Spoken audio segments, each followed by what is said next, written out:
আসসালামু আলাইকুম। প্রিয় দর্শক, অন্য মঞ্চের আলাপচারিতায় আপনাদের সকলকে আমন্ত্রণ জানাচ্ছি। আমার কাছে তথ্য চলে এলো, ঘটনা নাকি সত্যি। একজন লেফটেন্যান্ট কর্নেল পদমর্যাদার একজন আর্মি অফিসার তাকে থাপড়াইছে। প্রিয় বন্ধুরা, প্রীতি, সালাম এবং শুভেচ্ছা নেবেন। একটা ব্যাপার কিছুতেই আমার মাথায় আসে না। এই যে বাংলাদেশের সদ্য নিযুক্ত ডক্টর খলিলুর রহমান জাতীয় নিরাপত্তা উপদেষ্টা, যার আগে তিনি আরেকটি দায়িত্ব পালন করেছেন এবং এখনো করছেন, সেটা হলো যে প্রধান উপদেষ্টার হাই রিপ্রেজেন্টেটিভ ফর রোহিঙ্গা, এই রোহিঙ্গাদের বিষয়ে তিনি দেখবেন। তো কেন জানি সবাই মিলে এই ডক্টর খলিলুর রহমানের পেছনে লেগেছে। 2001 সালে সেই তত্ত্বাবধায়ক সরকার, বিচারপতি লতিফুর রহমানের নেতৃত্বাধীন তত্ত্বাবধায়ক সরকারে খলিলুর রহমান তিনি কাজ করতেন। সেই সময় তিনি দুষ্টু লোকে বলে, হয়তো সত্যিও, যে তিনি একটি পরকীয়া প্রেমে জড়িয়েছিলেন। তো সেই পরকীয়া প্রেমের সেই মেয়েটি তার সাথেই কাজ করতেন। তো মেয়েটি বিবাহিত ছিল। মেয়েটির স্বামী একটা কাজ করে ফেলল হঠাৎ। সে মেয়েটিকে গুলি করে মারল এবং নিজে আত্মহত্যা করে মরলেন। তো এমন একটা জটিল বিষয় যে খলিল ভাই বিপদে পড়ে গেলেন এবং তিনি তখন বাংলাদেশ ছেড়ে চলে গেলেন এবং পরবর্তীতে শুনেছি তিনি ইউএন এর বিভিন্ন সংস্থায় ডেপুটেশনে কাজ করেছেন। তো সে 2001 সালের ঘটনা, প্রায় 24 বছর আগের ঘটনা। এটা নিয়ে এখনো দেখলাম যে সোশ্যাল মিডিয়ায় বিভিন্ন জায়গায় কথা বলা হয়, ভালোবেসে শান্তি নাই। খলিল ভাই কিন্তু খুব এডুকেটেড লোক। তিনি 2 বছরে পিএইচডি সম্পন্ন করেছেন আমেরিকার কোন একটা বিশ্ববিদ্যালয় থেকে। তিনি আমেরিকায় কি রেন্টাল অ্যাসিস্ট্যান্স বা রেন্টাল সাপোর্ট পেয়ে একটা বাসায় থাকতেন পিএইচডি করার সময়, যেখানে ভাড়া কম দিতে হতো। তিনি পিএইচডি করে চলে গেছেন, কিন্তু ওই বাসা নাকি তিনি ছাড়েননি। তিনি অন্যকে ভাড়া দিয়েছেন এবং অন্যের কাছ থেকে আবার বেশি ভাড়া নিয়েছেন। তো এইগুলোতে একটু আসলে লাগেই একটু বুদ্ধি। ওই যে বাংলাদেশের একটা টেলিভিশনে বিজ্ঞাপনে দেখতাম না, একটু বুদ্ধি শুদ্ধি না থাকলে বাংলাদেশেই টেকা যায় না, সেখানে আমেরিকায় টেকা তো অনেক কঠিন ব্যাপার। তো এই লোকটা সম্প্রতি এই যে তার উত্থান, এই উত্থানে দেখলাম যে আপনাদের অনেকেরই চোখ টাটাচ্ছে। আমার বন্ধু পিনাকি তাকে প্রমোট করে, এটাও আপনাদের ভালো লাগে না। কদিন আগে শুনলাম যে কোন সেনা কর্মকর্তা নাকি তাকে থাপড়াইছে। এটা শুনে বিশ্বাস করেন, আমি অনেক কিছু শুনলে আমি একটু ভেরিফাই করি, কিন্তু এইটা আমি একদম পাত্তাই দেই না। এত বড় একটা সম্মানী লোক, এত ক্ষমতাধর একটা লোক এই ডক্টর খলিলকে একজন আর্মি অফিসার থাপড়াবে, এটা হয় নাকি? তা আমি আর এটা নিয়ে আমি বলছি, ভাই এসব গুজব শুনতে শুনতে আর এগুলো নিয়ে আর কথা বললেন না। কিন্তু হঠাৎ করে আলাউদ্দিনের চেরাগ পাওয়ার মতোই আমার কাছে তথ্য চলে এলো, ঘটনা নাকি সত্যি। একজন লেফটেন্যান্ট কর্নেল পদমর্যাদার একজন আর্মি অফিসার তাকে থাপড়াইছেন, ঠিক বলা যাবে কিনা জানি না। থাপড়াইতে গেছিলেন এবং তিনি সরে গেছেন, সামান্য একটি স্পর্শ লেগেছে। তো বাই ডেফিনেশন এটাকে থাপ্পড় বলা যাবে কিনা, এটা একটা গবেষণার বিষয়। তো কেন এই ডক্টর খলিলের উপরে ওই সেনা অফিসার ক্ষেপে গেলেন? কারণ ডক্টর খলিল কি কাম করছেন নাকি আকাম করছেন, এটা আপনারা কতটুকু জানেন আমি জানি না। তো একটু বলা দরকার আমার মনে হয় যে ডক্টর খলিল বাংলাদেশি আবার আমেরিকান নাগরিক, তার মানে তিনি দ্বৈত নাগরিক। এটা দোষের কিছু নেই, যে কেউ বাংলাদেশের নাগরিক হলে আমেরিকান নাগরিক হতে পারেন, এটা আইন সিদ্ধ। তো এই খলিলুর রহমান দ্বৈত নাগরিক হিসেবে আবার বাংলাদেশের জাতীয় নিরাপত্তা উপদেষ্টা। আমি মনে করতে পারি না যে সমসাময়িক বিশ্বে কোন দেশের জাতীয় নিরাপত্তা উপদেষ্টা আছে যে আরেকটি দেশের নাগরিক, এবং সেই দ্বিতীয় দেশটি আবার আমেরিকা, যে আমেরিকা এই মুহূর্তে বাংলাদেশে এই করিডোর ব্যবহার করে জাতিসংঘের কাভারে আরাকান আর্মি সহ মিয়ানমার সরকারের বিরুদ্ধে সংগ্রামরত সকল বিচ্ছিন্নতাবাদী গোষ্ঠী, যাদের বলা হচ্ছে গণতন্ত্রকামী শক্তি, তাদের হেল্প করছে। তো আমেরিকা বাংলাদেশের মাটি ব্যবহার করতে চায়, সেটা বাংলাদেশের জন্য ভালো না মন্দ সেই সিদ্ধান্তটা বাঙালিরা নেবে, কিন্তু সেই সিদ্ধান্ত নেওয়ার জন্য এমন একজনকে বসিয়েছেন যিনি আমেরিকারও নাগরিক, বাংলাদেশেরও নাগরিক। তাহলে তো এখানে একটা স্বার্থের দ্বন্দ্ব থেকে যায়, এটাকে বলে কনফ্লিক্ট অফ ইন্টারেস্ট। আমি ব্যাপারটা কিছুটা হলেও বুঝি, কারণ আমি নিজে অস্ট্রেলিয়ার নাগরিক। আমি অস্ট্রেলিয়ায় পড়তে এসেছিলাম 2001 সালে। তারপরে আমি নিশ্চিত ছিলাম যে আমি কোনো এক সময় ফিরে যাব, এবং টু বি ভেরি অনেস্ট আপনাদের সামনে আজকে বলছি, আমি ফিরে যাওয়ার জন্য আমার পক্ষ থেকে যতদূর করা যায় আমি সর্বোচ্চ চেষ্টা করেছি। কিন্তু আমার হয়তো যোগ্যতা ছিল না, হয়তো আমার কপাল খারাপ, বাংলাদেশ আমাকে কখনো চায়নি। এমনকি আমি যখন উদ্যোগী হয়ে বঙ্গবন্ধু মেডিকেল ইউনিভার্সিটিতে গেলাম যে ভাই আমাকে একটা অ্যাটলিস্ট প্রফেসর পোস্টে একটা জব দেন, অ্যাটলিস্ট কনসিডার করেন, তো সেইখানে দায়িত্বপ্রাপ্ত একজন, তিনি নাম বললাম না, সদ্য প্রয়াত, মারা গেছেন কদিন আগে, তো তিনি আমাকে বললেন যে আপনি তো ক্লাস নেবেন না, আপনি তো রাজনীতি করবেন। আমি পৃথিবীর অনেক দেশে কিন্তু পড়িয়েছি, শুধু অস্ট্রেলিয়ায় নয়। সামহাও মাস্টার হিসেবে আমার একটা খ্যাতি ছিল, এবং আমার ছাত্ররা যে কোনো কারণেই হোক আমাকে শিক্ষক হিসেবে পছন্দ করতেন, এবং পৃথিবীর অনেকগুলো দেশে পড়িয়েছি, অথচ আমার বাংলাদেশে আমাকে পড়াতে দেওয়া হয়নি। তো খুব অভিমান হয়েছিল সেদিন। যাই হোক, পরে আমার বাচ্চারা হলো, ওরা অস্ট্রেলিয়ান, আমি বাংলাদেশি, পাসপোর্ট নিয়ে বিভিন্ন এয়ারপোর্টে সমস্যা হতো। তো পরে 2015 সালে আমি অস্ট্রেলিয়ান নাগরিকত্ব নিয়েছিলাম, এবং যেদিন আমি শপথ নেই অস্ট্রেলিয়ান নাগরিক হিসেবে, সেদিন একজন জনপ্রতিনিধি খুব রসিকতা করে বলেছিলেন যে যদি বাংলাদেশ ভার্সেস অস্ট্রেলিয়া ক্রিকেট খেলা হয় তুমি বাংলাদেশকে সাপোর্ট করো, but other than Bangladesh, Australia cricket team অন্য যে কোনো দেশের সাথে খেললে তুমি অস্ট্রেলিয়াকে সাপোর্ট করবা, এটা আমরা এক্সপেক্ট করি। কথাটা হাসতে হাসতে বলেছিল, কিন্তু খুব গুরুত্বপূর্ণ। যখন ইন্ডিয়া এবং অস্ট্রেলিয়া ক্রিকেট খেলে, আমি কিন্তু বাংলাদেশের পরে ইন্ডিয়ান ক্রিকেট টিমের সাপোর্টার, কিন্তু যেহেতু আমি অস্ট্রেলিয়ার নাগরিক, আমি এখন ইন্ডিয়া ভার্সেস অস্ট্রেলিয়া খেলায় অস্ট্রেলিয়াকে সাপোর্ট করি। আমি মনে করি যে এটা আমার একটা দায়িত্ব, অস্ট্রেলিয়াকে সাপোর্ট করা। যদি বাংলাদেশ এবং অস্ট্রেলিয়ার কোনো ইন্টারেস্টের বিষয়ে আসে, তখন আমি বাংলাদেশের ইন্টারেস্ট দেখব, কিন্তু আমার ব্যাক অব দ্য মাইন্ড কিন্তু অস্ট্রেলিয়াও কাজ করবে। আর সেটা যদি জাতীয় নিরাপত্তার মতো একটা বিষয় হয়, তখন বেস্ট থিং হলো I should not go there, I should not be involved.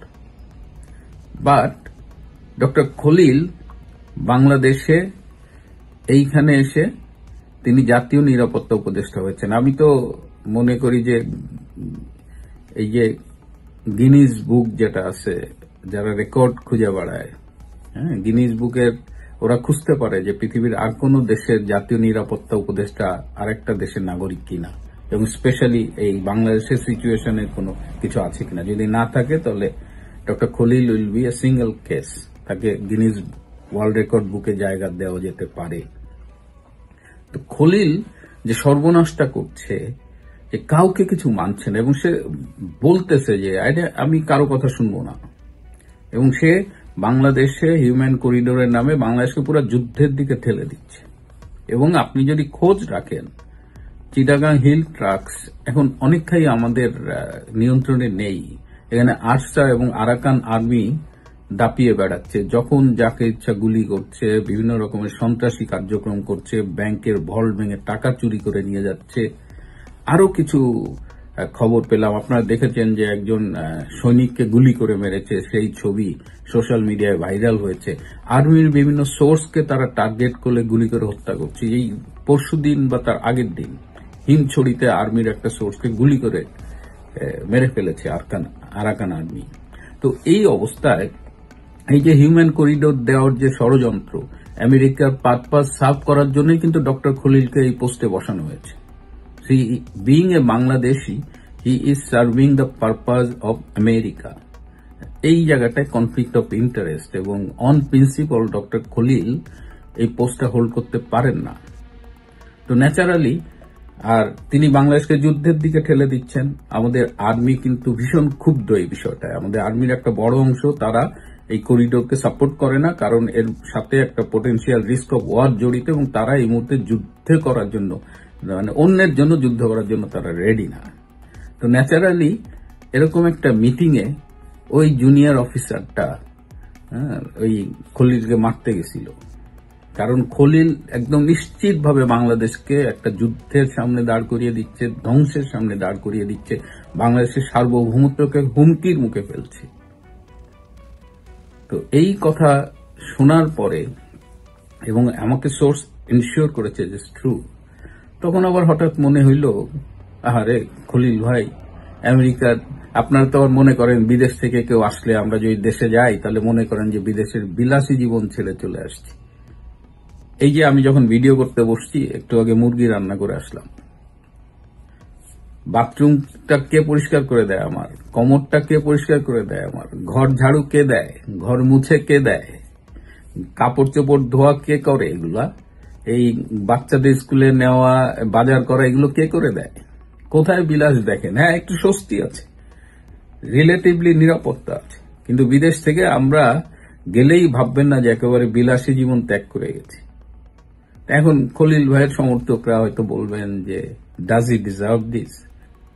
Khalil ভাই কি এটা ডিজার্ভ করেন? এই যে একটা জুনিয়র লেভেলের অফিসার তাকে থাপড়াইতে আসছে। কি মনে হয় আপনাদের? কমেন্ট বক্সে আপনারা কমেন্ট করুন তো।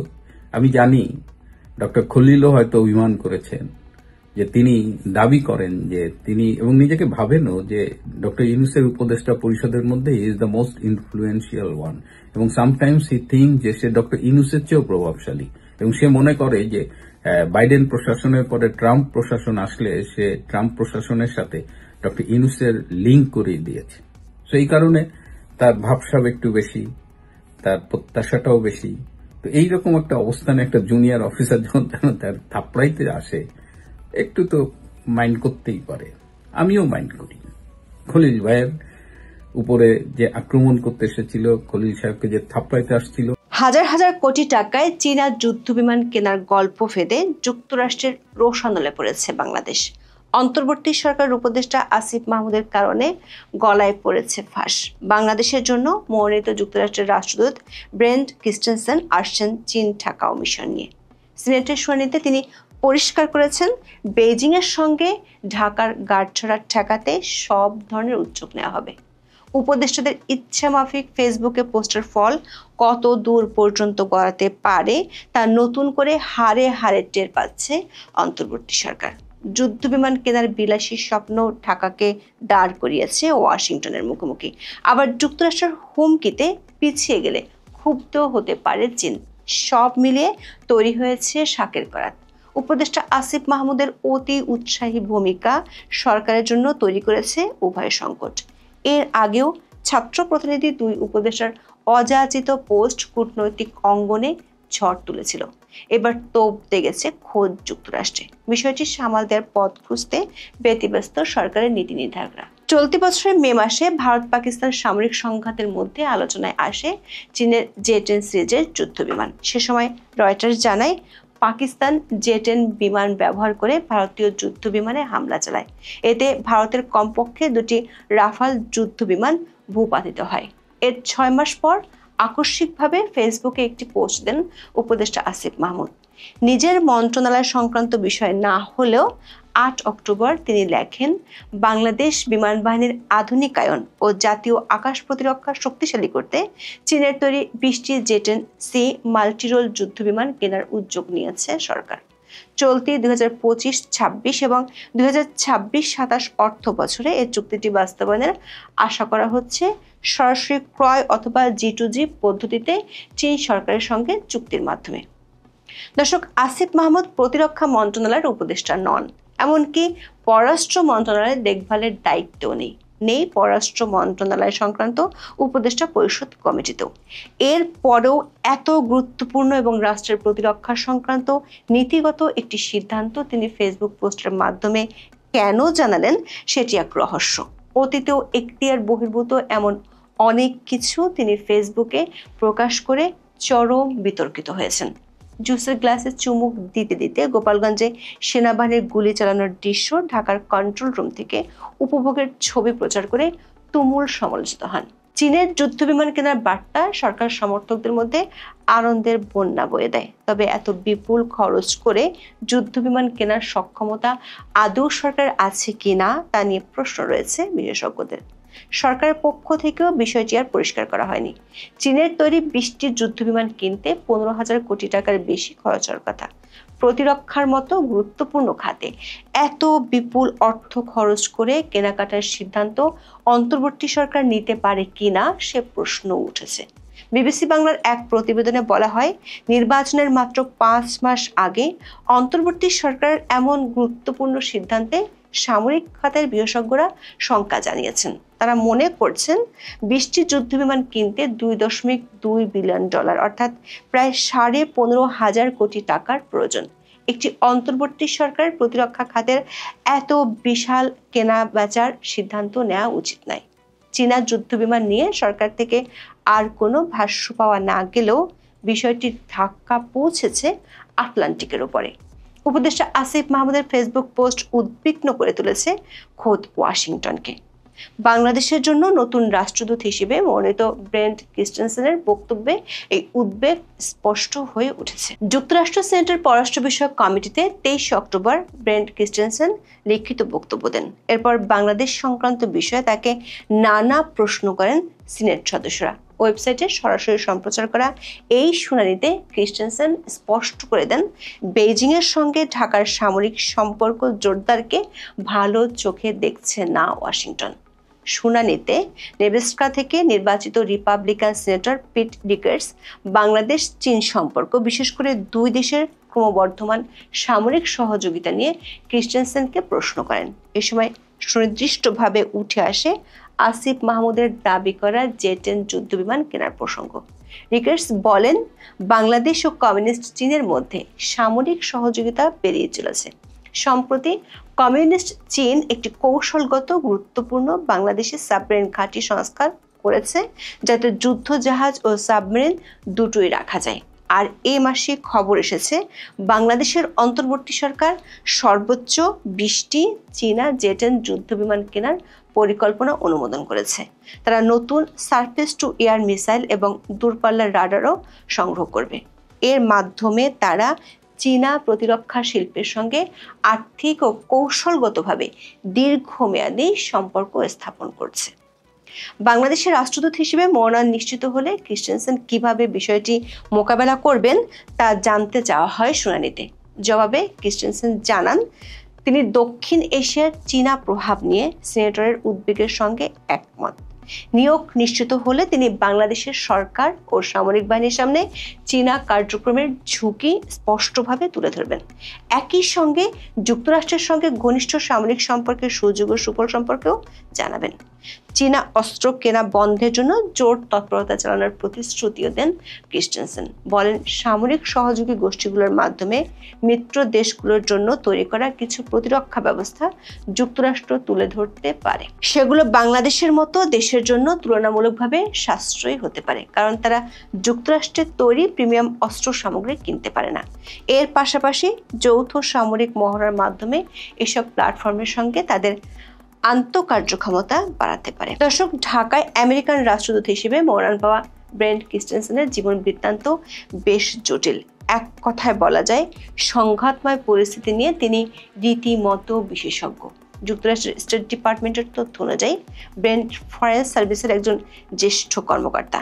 ঢাকার দূতাবাসে আগেও তার কাজ করার অভিজ্ঞতা আছে।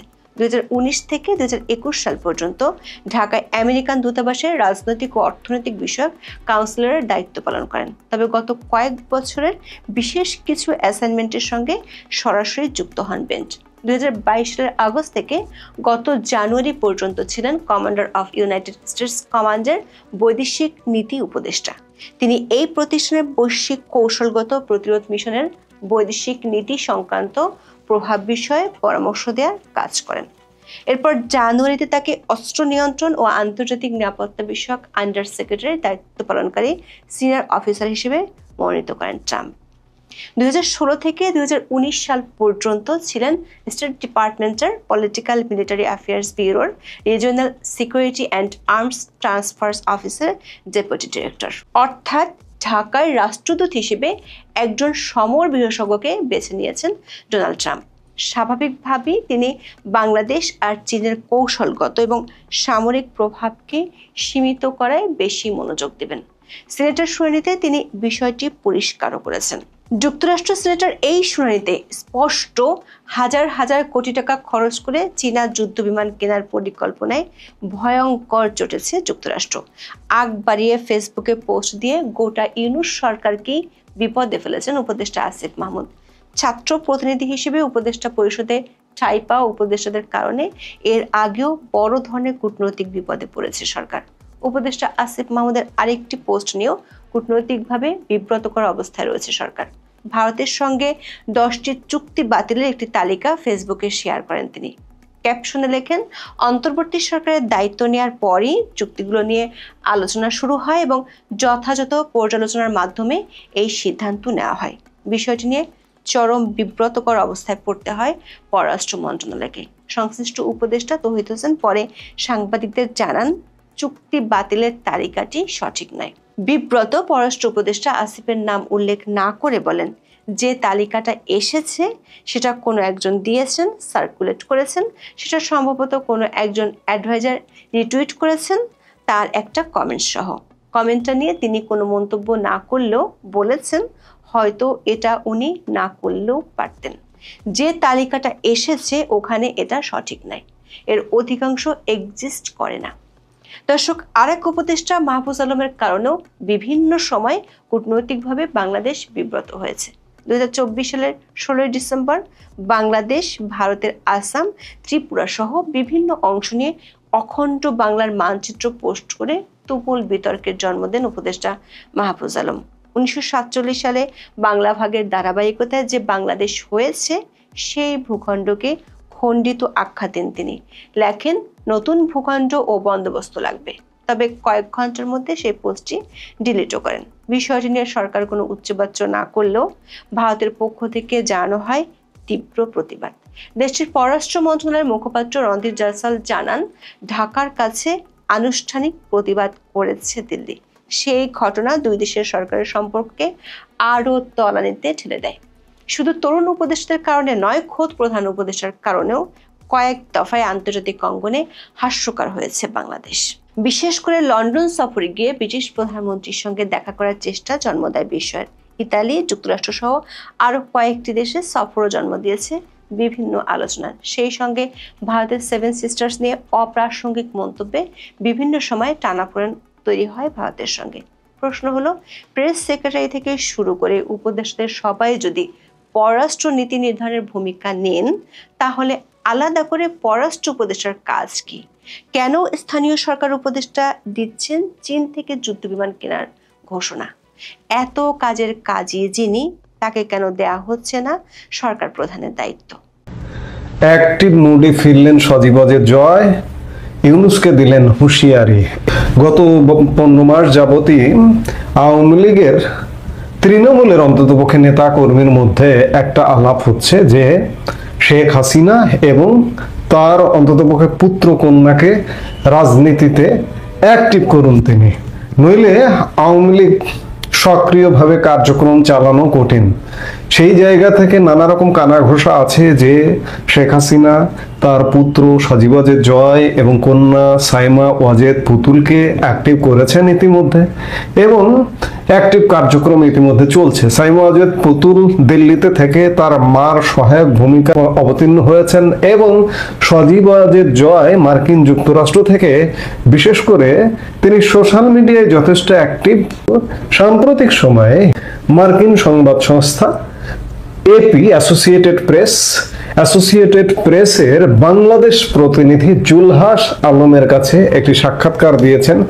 অনেকদিন পর বলা যায়, আওয়ামী লীগ সরকার পতনের পর সাথে সাথে সজীব ওয়াজেদ জয় বিশেষ করে অনলাইনে এসে এবং কখনো কখনো গণমাধ্যমেও সাক্ষাৎকার দিয়েছেন। মাঝখানে বেশ বিরতি, দীর্ঘ বিরতি প্রকাশিত হয়েছে এপির ওয়েবসাইটে তার সাক্ষাৎকারটি।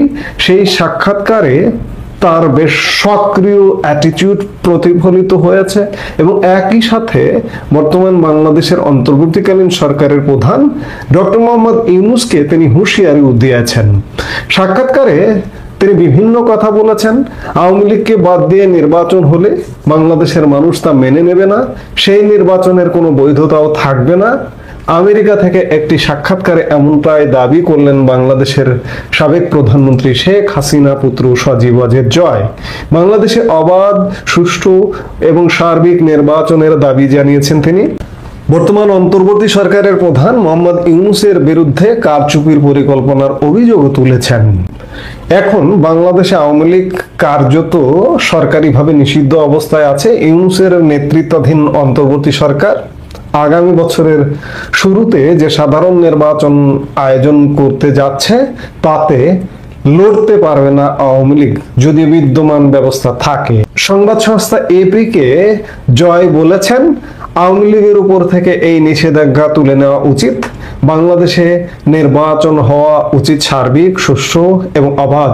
কিন্তু এখন যা হচ্ছে তা আমার মা এবং আমাদের দলকে ভোটে লড়তে না দেওয়ার জন্যই হচ্ছে। বিচারের নামে এটা আসলে একটা রাজনৈতিক কারসাজি। বিগত প্রায় 3 দশক যাবৎ মার্কিন যুক্তরাষ্ট্রে বসবাস করেন জয়। শেখ হাসিনা সরকারের অন্যতম উপদেষ্টা হিসেবেও তিনি দায়িত্ব পালন করেন। শেখ হাসিনা দেশ ছাড়ার পর 2026 সালের ফেব্রুয়ারি মাসে বাংলাদেশে প্রথম সাধারণ নির্বাচন অনুষ্ঠিত হবে। কিন্তু আওয়ামী লীগের নেতারা হয় জেলে আছে নয়তো দেশ ছাড়া। শেখ হাসিনা এবং তার পরিবারের সদস্যদের বিরুদ্ধে একাধিক মামলা বিচারাধীন।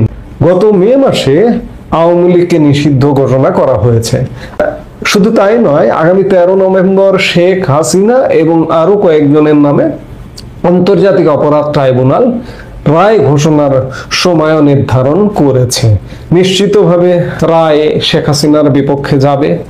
আসন্ন নির্বাচনে প্রধান রাজনৈতিক দল হিসেবে লড়বে বিএনপি। এছাড়া শেখ হাসিনা দেশ ছাড়ার পর বাংলাদেশের রাজনীতিতে ফিরেছে দেশের সবচেয়ে বড় ইসলামপন্থী দল জামাত। এই সাক্ষাৎকারে সজীব ওয়াজেদ জয় অভিযোগ করেন, ইউনূস সরকার মানবাধিকার ও রাজনৈতিক অধিকার লঙ্ঘন করছে। তার দাবি, আওয়ামী লীগের কয়েক লক্ষ সমর্থক 1 বছরেরও বেশি সময় ধরে কারাগারে, জামিন পাচ্ছেন না এবং তাদেরকে হত্যার অভিযোগে অভিযুক্ত করা হয়েছে। তার দাবি, অভ্যুত্থানের পর থেকে প্রায় 500 আওয়ামী লীগ কর্মী নিহত হয়েছেন, বেশিরভাগই জনতার হাতে, এবং 31 জন সরকারি হেফাজতে মারা গেছেন। জয় মন্তব্য করেন, ইউনূস সরকারের মানবাধিকারের রেকর্ড ভয়াবহ। বলেন, দেশের ধর্মীয় সংখ্যালঘুদের, বিশেষ করে হিন্দুদের উপর হামলা বেড়েছে। অন্তর্বর্তীকালীন সরকার অবশ্য প্রথম থেকেই সংখ্যালঘুদের হয়রানির অভিযোগ অস্বীকার করে আসছে।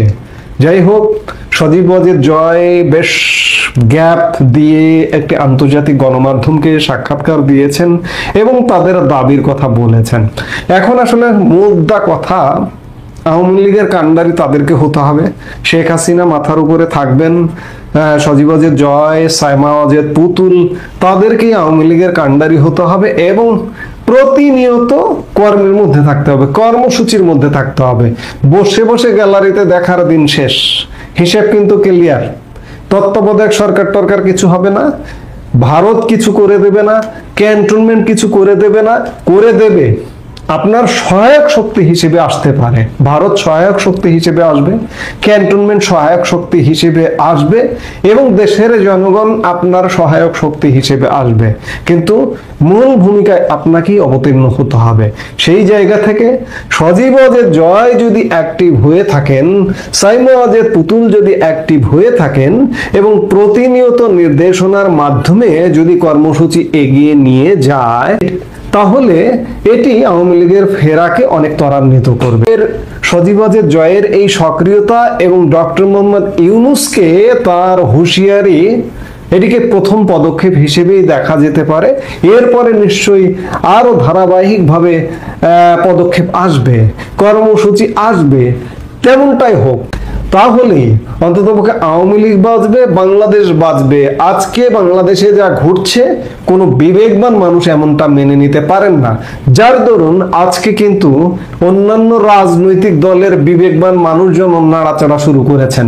গতকালকে সোশ্যাল মিডিয়াতে দেখেছি কিশোরগঞ্জের বিএনপির একজন সাবেক মন্ত্রী, জিয়াউর রহমানের আমলের এক মন্ত্রীপুত্র ঘোষণা দিয়ে বিএনপি ত্যাগ করে আওয়ামী লীগে যোগ দেওয়ার ঘোষণা দিয়েছেন।